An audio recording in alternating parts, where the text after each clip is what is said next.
This for my north side, Kiara, south side, Kiara, east end, Kiara, west end, Kiara, for my H-town, Kiara, Seafield, Kiara, 804, Kiara, we them real, Kiara. yeah, 2 up, 2 down, rich town, 2 up, 2 down, rich town, 2 up, 2 down, rich town, It's the Kiara Lee Show. rich town.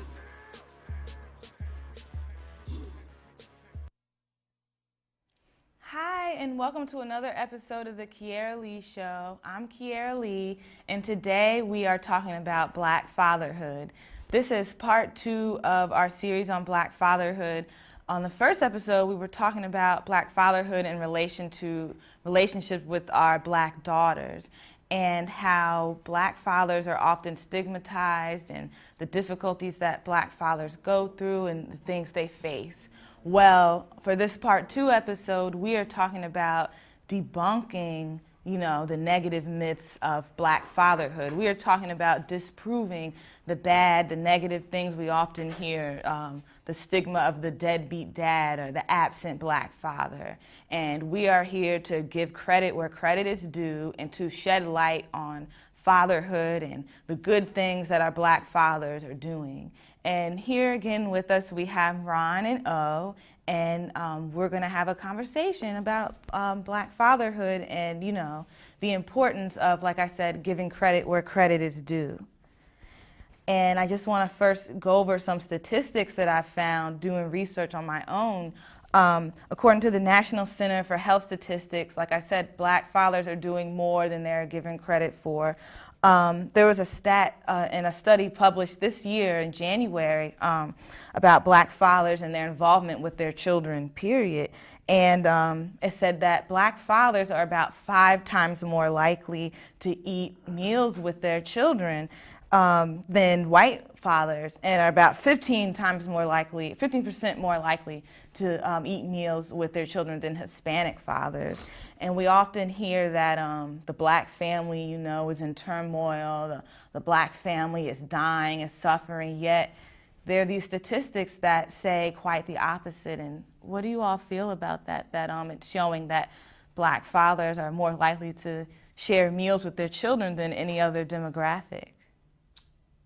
Well, I wasn't surprised on the numbers, and just the survey itself, it was really, really big. It was 10,000 people sampled, so that kind of shocked me. So that's a really huge sample size, and to really get that type of feedback from it, I think it really solidified, the Black father's place in the family, and also let us know that sometimes that stereotype can sometimes overwhelm us and not allow us to really think about the fathers who are playing that role.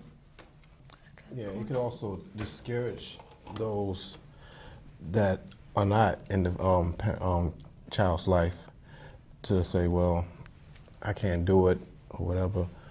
But you really can't, let those things discourage you. You definitely have to be involved.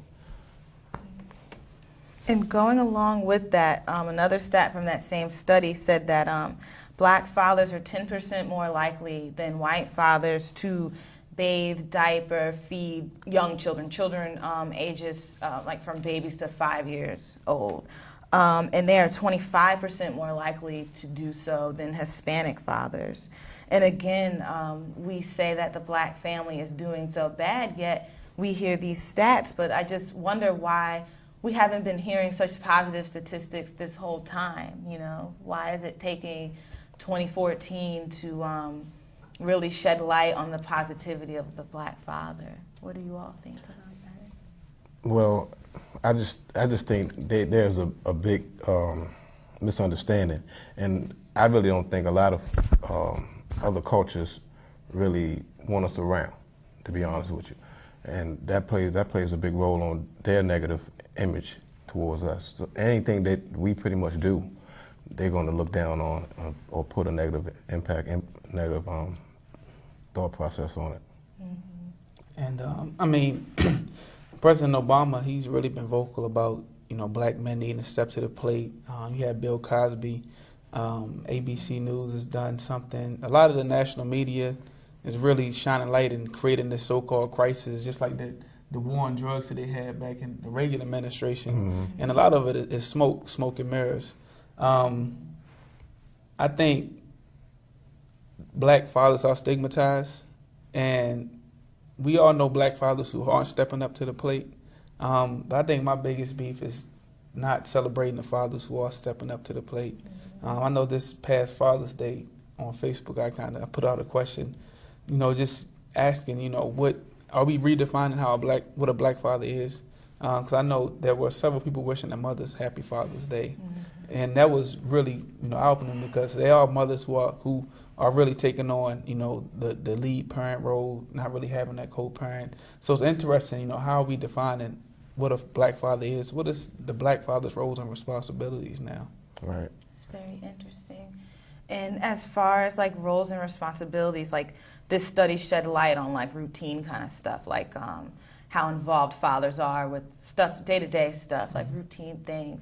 Going off of what the study has shown, how does that how do your experiences as far as your role in your child's routine play a role in this? Like them talking about black fathers are more likely to eat with their kids, Do you all place a high standard on eating with your children? Do you do that often? Like how is what they're saying, how does that correlate in your personal relationship with your daughter?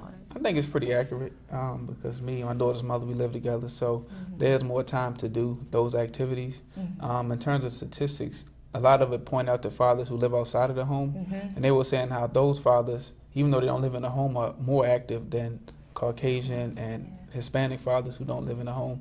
But just the day-to-day activities, it's tough, working full-time, and I have a 21-hour-week internship, and I have a part-time job, so the time is not there to do every meal, but if I can do a meal, and whether it's breakfast or dinner, which are usually the two ones I can catch, I do really appreciate that time. Any time to read, those little things, that little quality time, those are the time that you really appreciate as a parent. Yeah, that particular time is important. You really I don't really emphasize it, but it's just something that just comes natural. You have to eat. So, and, my daughter, she has to eat too, and of course we eat together, it's really not it happens. It's this natural thing, I see what you're saying. And to piggyback on your point about the fathers that don't live with their children, from that same study, the study shared that for black fathers that don't live with their children have still been shown to be more likely to play with their children and spend time with their children and read to their children than fathers of other demographics. And they're talking about Hispanic fathers and white fathers. So again, like you all are saying, this investing time, one-on-one time and playing with your children and reading to them and playing an active role, is something that black fathers do, despite what we may have been hearing or may have been reading, as of late. And also in that study, they found that black fathers that live with their children, for children ages 5 to 18, are more likely to pick up their children or take their children to their daily activities, their extracurricular activities and things like that. Can you all kind of shed a little light on that as far as in your personal lives? Well, my daughter, she's under 5, but just in general, just working a lot with kids, that's pretty much been my whole career. I know a lot of dads don't really like coming to the PTA meetings, but if their kids are involved in sports, I see a lot of dads out there helping the coach, coaching, coming out, supporting their kids in activities that they enjoy. And I see that their excitement about that activity kind of motivates the kids. And if their father's interested in football, and that's when he's coming around and come see him, they really have this vested interest in becoming a better athlete, a better football player. So you can tell that the father is that role model and that their behavior is something that the kids want to emulate, and they want to make their father happy, make him proud. Yeah, but see, Niyah, she's part of piano. She does piano, and I used to play an instrument when I was a child. So when we go to the practice or whatever, I try to show her little things that I know or can try to remember about, the notes or what have you like that, just to encourage her to continue on, and that, this is just like a beginning stages of music, and that, you can perhaps change what other instrument you want to play. Because the piano is, pretty much the foundation of, all music, as far as learning the notes, Of course, I think it's the hardest, but, you want to get the hardest thing out of the way so everything else will be easier. Yeah. That's the way I look at it. Yeah, I played piano when I was in high school, and I can say it is hard. Yeah. But that's great. That's great, though. And to go along with daily activities, things like that, this same study shared that Black fathers that don't live with their children are more likely to help their children with homework than Hispanic and white fathers who don't live with their children. And I just thought that was profound because, education is and will always be a hot topic, and parental involvement in education and the teacher versus parent and all that stuff. And just to hear that our Black fathers are helping with homework and are doing that stuff was very enlightening to me. I thought that was fantastic just to see that in a study. Yeah. Definitely, yeah. I mean, I totally agree. Seeing that, particularly the educational piece, because we as fathers and mothers need to emphasize that as like the foundation for kids, and letting them know that it's important for their development as whatever career they want to take, whether it's sports or whether it's wanting to be a professional or in terms of being a banker or counselor like myself. Right. We're just encouraging that. Well, see, with my situation, I'm not with her mother, from an early age, but we have the agreement to have the time split totally in half. Okay. So it's very important for me, as well as her mother, to, spend as much time as we can with her schoolwork, equal time or whatever, because, it takes two. Whatever she will miss, I can pick up on, and vice versa, but it's all total still, cooperative, situation we got to deal with. That's good, because I know often with just, in my experience and just my friends and just what I saw growing up, help with homework, if, my friends had help with their homework from their parents, it almost always came from their mother, That's something I think that sometimes in society we assume is the mother's role, and just let the mom deal with that, with the homework, if, like I said, if it even happens. And again, I just think it's great to hear, and it's great for the masses to hear that fathers are, doing this too. And I also asked for some submissions as far as fatherhood is concerned, and Father's Day just passed, and, been talking about fatherhood. I asked, the broad question, what does it mean to be a father? And I wanted to talk about 4 submissions with you all that I got. The first one is from Jason, and Jason says, being a father means being your daughter's hero and first love. It means we got to show our daughters how they should be treated and set the bar for men in her life. And how do you all feel about that? I think Jason was on point. Yeah, that's said it all out. That's about right. I mean, definitely want to be involved and be around. That's one of the main things. Because that's what she's going to see. That's what the child's going to see. You being present. Yep.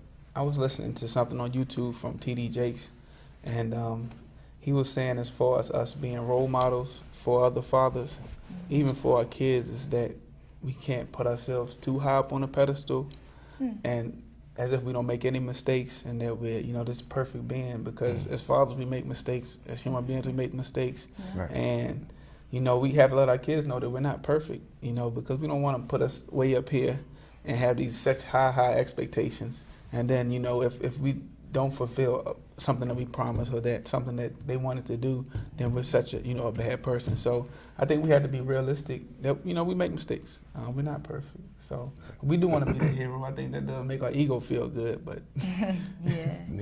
That's a good yeah, it's life, and life, it's not easy all the time. So you're going, as long as you don't stay down, That's a very good point. So it's kind of like a balance. Like you don't want to be unrealistic, but you want to be there. And Right. That's a good point. And as far as my own experience, I remember like when I was really little, like my dad would get me stuff for Valentine's Day and like, you know, do different things like that. And like hearing that does really kind of set you up for when you get older, and it makes you want to expect certain things when you start dating and get out there and stuff. And that's just very true. And I think it is important to set an example, and I don't think it's ever too early to start as far as that's concerned. Trey said, I'm a new father, but so far, fatherhood is teaching me that this life of mine is no longer just mine. That's pretty much it. You know, there's another person to care for, you know, focus your attention on, and yeah, you get it. Yeah, I mean, things definitely change. Like Drake said, nothing was the same.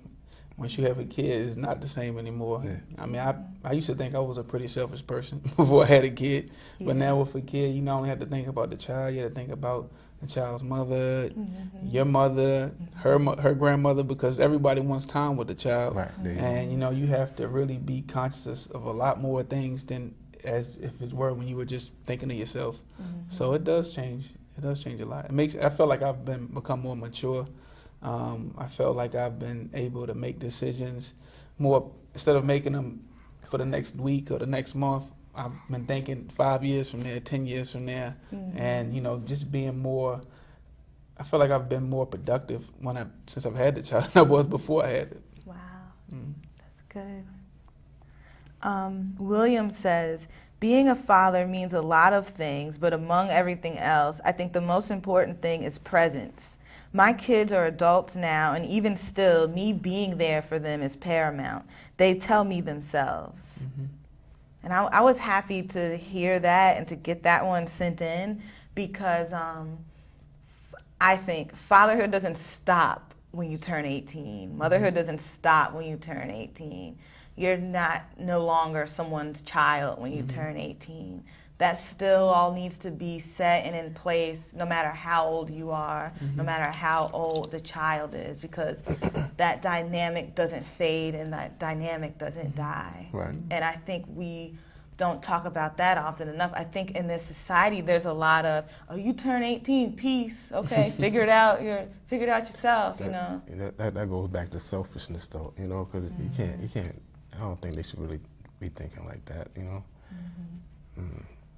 Fatherhood also doesn't stop when you get incarcerated.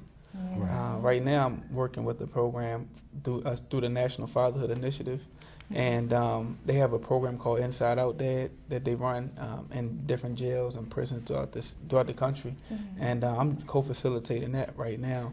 And I sat in my first group this week, and it was a very interesting, experience. It's an evidence-based program, and it's just interesting hearing some of the comments from the guys that's incarcerated, some of the struggles, some of the stress of being incarcerated, knowing your kids out there, and the moms may be dating a different guy. He may be abusive, he may not be, and just really not having power to even feel like you can do different things. But the jail does have opportunity for them to do video visits with their kids. So I'm really, really looking forward to actually sitting in a video visit and just to see that, because in some past visits, I've been told that sometimes the kids have had signs saying, "Hey, Daddy," and really making it a real joyous occasion, and even getting not just that kid, but even bringing kids from the guy had with other women, bringing those kids there, so all the kids can be together and really participate in this event. So I'm really looking forward to that. I think that's great, and I think it's good that you brought up parental incarceration, because that's another topic that I'm passionate about, or just starting to become passionate about. I wrote a children's book about parental incarceration called "Be a Man, Tyrone: What Happens When Daddy Goes to Prison," and it's about what you're saying. It's a little boy whose father goes to prison, and he's told to be a man, and I'm sure you hear that a lot in your line of work. They're told to be a man, hold down the house, watch over the family while I'm gone, because I'm not going to be here. But we tend to forget, or we tend to not acknowledge at all the damage that's done when we try to force a child to become an adult simply because of a circumstance that child had nothing to do with. And I think the phrase "be a man," is so detrimental, but I think that fathers often say it because it's their only way to still be involved in their child's life if they're behind bars, behind a glass, screen. How can they can be but so involved physically. So by them telling their children that, be a man, I'm telling you to do this, I still have a connection with you, and I still have some control over the situation. So I think that's an interesting thing too. I mean, I've been reflecting on the whole be a man thing, especially for young boys who aren't able. I mean, because you hear it a lot, he's a man of the house, he's 10 years old. At 10 years old, I couldn't work. I couldn't beat nobody bigger than, as far as an adult. I couldn't provide. So I think you said sometimes planting that seed, and that could be detrimental because he may not feel like he can live up to the obligations of his father. I think that's putting a lot of stress on a child, having them have to fulfill their father's shoes. So I think it's just a struggle alone, the father that's incarcerated to, be an active role in their child's life and to do it the right way, because the whole be a man thing can be so harmful. But I kind of understand it if they want that connection with their child. I kind of understand them saying that, but it's just so difficult. But so back to the submissions, Dwayne had said, being a black father is a duty. We're doubted and we're stigmatized on the daily. Our job is to fight those stigmas and to be the best fathers we can be for our sakes and for the sake of our kids. I'm not sure if you all have seen the little, it's a picture, it's baby Catan, and they have a black lady, and she has a baby. She's holding it in this carrier, and then there's a picture of a white lady, and she has a baby, and then has a man behind her.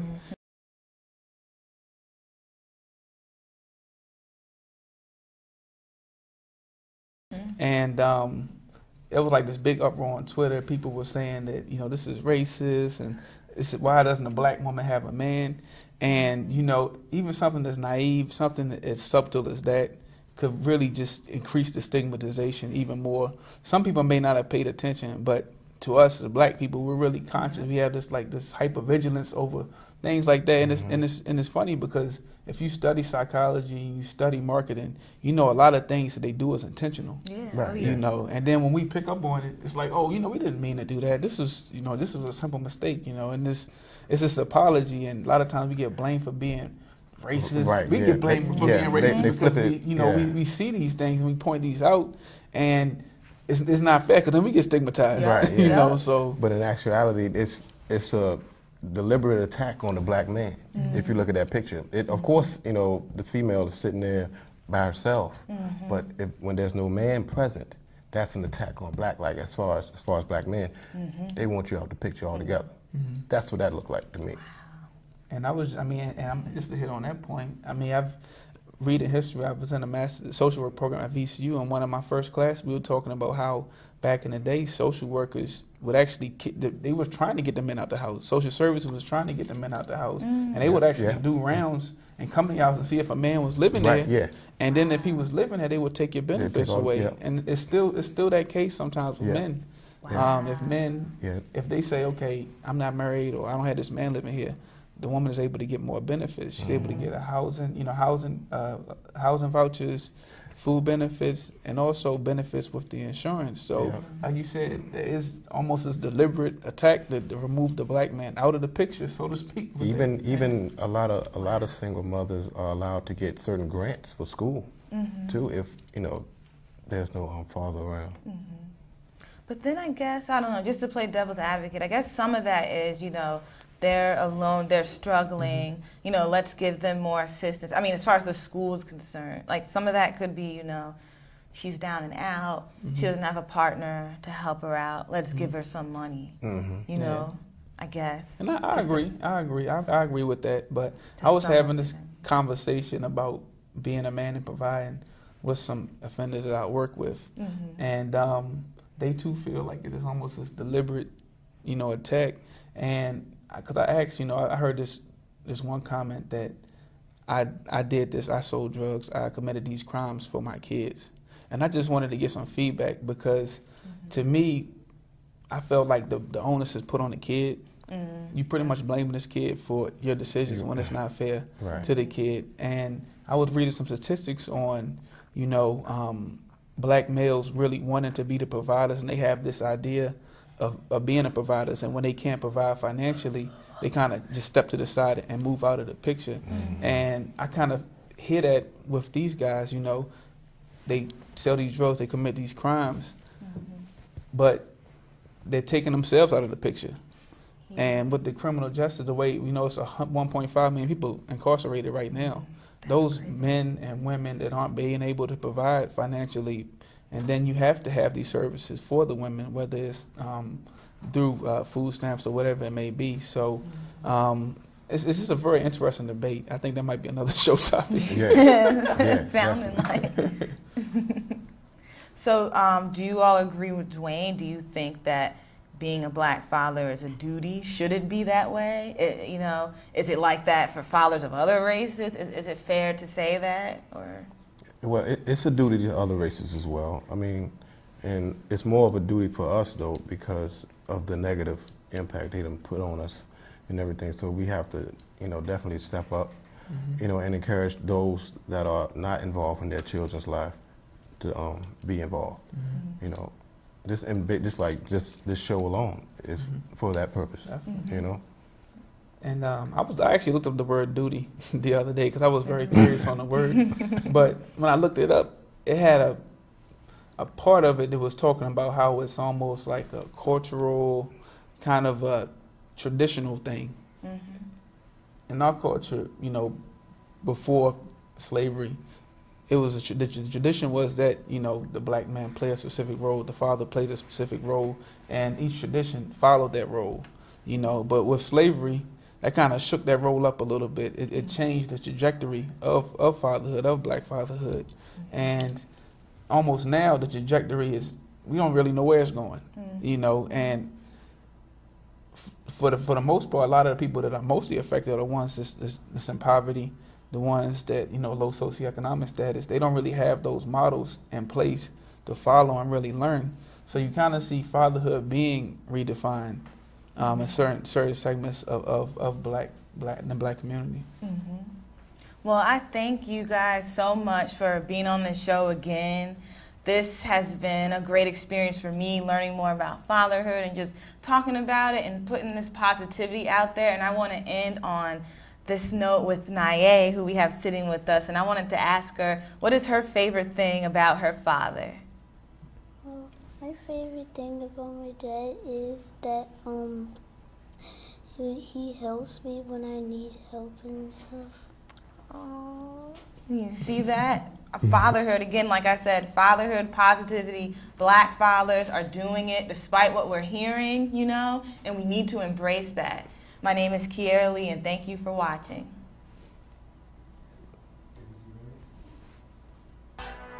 This for my north side.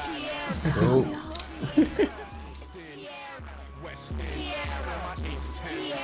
Seafield, ain't no Florida. We done been, yeah. 2 up, 2 down, rich town. 2 up, 2 down, rich town. 2 up, 2 down, rich town. It's the Kiara Lee Show. Rich town.